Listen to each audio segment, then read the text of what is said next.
Hello everyone and Namaste. My name is Babita Parajuli. I'm a student of MPhil in English, Nepal Open University. I'd like to welcome you all in this very short presentation on the major ideas of the essay The Politics of Translation by Gayatri Chakravorty Spivaky.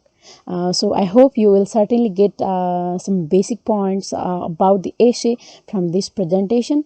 Well, let's have a look from the first slide. So the overview of my presentation includes a brief information about the writer, then major focus and discussion of the essay, and conclusion. So, talking about Gayatri Chakravorty Spivaky, she was an Indian scholar, post-colonialist theorist, and feminist critic of 20th and 21st century. She was born on February 24th, 1942, in India, and the major interest of Spivaky was especially on literary criticism, feminism, Marxism, and post-colonialism. Her major works during her lifetime were mainly influenced by Jacques Derrida, deconstructionist, similarly Gramsci and Marx.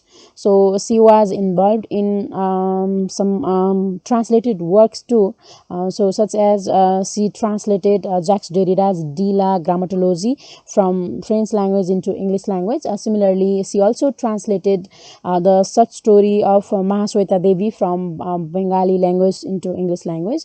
So she has so many works, such as some of the articles which are mentioned here are Can the Subaltern Speak and Politics of Translation. These are the major articles of Spivaky. So today's main focus is especially the focus of the essay The Politics of Translation is she focuses on her own experiences as a translator. That means she highlights her personal experiences and the roles of translator, especially how language deals with the identity of self and in the translated work. So Spivaky thinks translation as an approach of getting feminist agenda of women's solidarity. So women's solidarity here means the unity of world's women to work for their common interest, especially to remove the prevailed inequalities and especially male domination. So according to her, translation is an approach of ideological and political practice because various aspects such as gender, race, ethnicity, and caste is connected with the translated work. So according to Spivaky, she thinks that translation is not a linear aspect because it is not apart from the politics. So it is apolitical. It is not a political factor because translation always reflects the identity of a translator. So these are the points I have mentioned as the major discussion in the essay, The Politics of Translation. So these are very important points to be noted about the essay. So through the essay, The Politics of Translation, Spivaky has brought feminist, post-cultural and post-structural approaches of translation. So these are the three major frameworks of translation according to her. So she also stresses on the importance of writers' surrenderness while translating any kind of work. That's why she tells that translation is the most intimate act of reading. I surrender to the text when I translate. That means the writer have to surrender themselves in the text through the very close reading. That's why if they do so, so obviously they can be successful to create the original flavor, originality of their work in translation. So that's why the feeling of love and affinity between the text and translators protects many important aspects of translation. So it stresses the main point, the emphasis on this thing as a major point, that there should be a close relationship between the text and the translator. If so, it also reflects a kind of identity of the translator, and also it also reflects the originality in the work.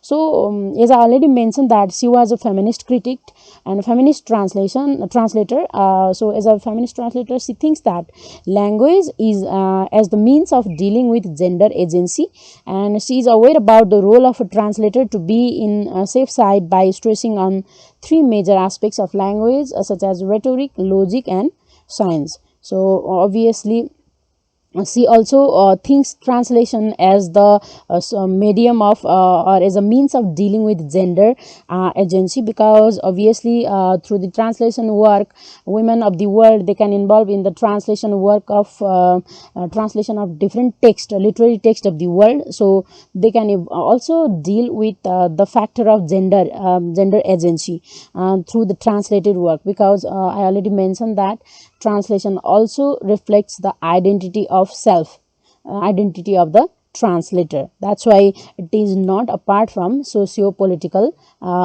context. So she also stresses the importance of maintaining rhetoric, logic and science in any kind of translated work. Similarly, the essay is primarily oriented to the language of power and hegemony, such as English and many other languages of the ex-colonizer countries. Spivak here, she questions the hegemony of languages, especially English language, as it is the language of power and domination, because yeah, obviously English is used all over the world. So she questions on the hegemony of English language, and she also challenges the Western feminist movement dominated by English language over the third world country of Asia and Arabs. Especially the feminists of European countries, they also impose a kind of hegemony of language. That means the women feminists of European country, they expect translation to be in their language, to be in English. They do not care about the language of other countries, third world countries. So there is a kind of hegemony. They want to impose their language to be the sole medium of translation. That's why she questions the preoccupied notion of Eurocentric feminism and the domination of English language in post-colonial literature and society. Yeah. So this is the major points to be noted here in the essay. So the main concern of the author in the essay is that non-European woman text cannot sufficiently care about the rhetoricity of the original text. So this is also a very important point regarding her essay, that European women they do not care about the rhetoricity of the original text. That's why she suspects on their the factor of rhetoricity, maintaining rhetoricity in the original text. Similarly, she sees translation as an act of understanding self and others. She gives women access. It gives women access to work on the various language and cultures of the world. Yeah, obviously translation, it is a kind of opportunity to the women, because as a translator, women can work on the world's literature, world's text. That's why she sees translation, it is the act of understanding self and others. So the writer, they should surrender themselves while translating, and they should also respect the other's perspective. So in the translated work, so it is the main point to be noted. So feminists in hegemonic countries, they should learn the mother language of third world countries to show the real sense of women's solidarity, avoiding imposing condition of feminism. So it is very prominent idea that the feminists who are in European countries, they should respect the language of the third world countries. So they should not only impose, they should not only talk about the English as a hegemonic language. They should not focus on the English language as a medium of translation, but they should also learn the language of third world countries. So if they want to show the real sense of women's solidarity, so this is very important point, I think. And she also emphasizes that the role of language is to determine the contextual variation and situational realization. So language should be treated as the means of expression of self. So it is another very important point. Translation is context oriented and perceived differently in various socio-cultural, economic and political context by different audience having diverse cultural beliefs and literary tradition. Yeah, obviously, if we translate any kind of work, obviously the audience may be different in different context, because the culture, the economic, socio-economic status, the political status of the audience is different. That's why translator is always context oriented. So, in a nutshell, we can conclude the major points of the essay, the politics of translation, in this way. That means translation is an intimate act instead an ethical one, because there should be the very close relationship between the text and the translator. So, she also talks about the hegemony of English as a global language, considering language as a tool of gender agency. The level of translation and translator, that means a kind of certain skills, knowledge and education and a kind of experience is very needed to involve in translated works.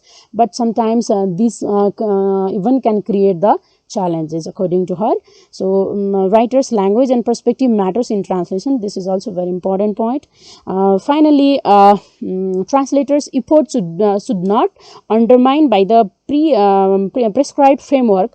Instead, they should get the chance to work in world's literature without looking from the lens of European framework. They break the framework, either European or any other kind of preoccupied framework in translation. So there should not be any imposition, any domination, or let's say no any framework should be there to involve in any kind of translation work. So all the translators of the world, they should get the free opportunity, they should have the kind of freedom to involve in the world's literature, so without following any kind of framework. So these are the major points of the essay, the politics of translation. So this is all about my part of presentation. Thank you very much.